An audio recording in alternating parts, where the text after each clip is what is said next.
I spoke briefly yesterday about transparency in the supply chain. So if you're a property developer, you clearly want to know where your money's going and what the supply chain is. Sometimes we can lose control or sight of the supply chain once a builder's employed or a contractor's employed. Now, it's not the contractor's fault really, it's that we as developers and owners put them in that position because we sign them up to these contracts that put them into that position.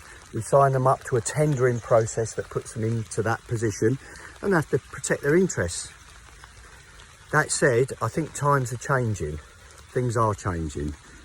Procurement is changing. The way we contract through the supply chain is changing. One of the biggest influences over the next 5-10 years is going to be blockchain.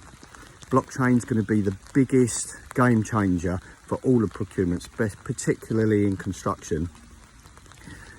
And distributed ledgers will mean that we can actually follow and trace the money on a project.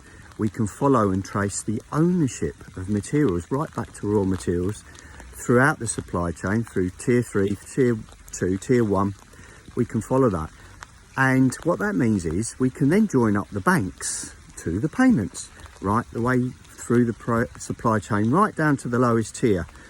And then guess what we can do? In actual fact, we can do it now, is we can develop a system whereby if we are leveraging finance and we are looking to a lender to pay, now that lender can have sight of the supply chain, he can follow the money and he can make the payment direct throughout the supply chain. And the surveyors, the main contractors, the contractors, they then issue to each other invoices and digital obligations to pay, which are bank funded, which means to say that the funding can be transparent, the funding can be a lower rate, it's more, you've got more opportunity of your or more influence over your supply chain in terms of coming to work on your project.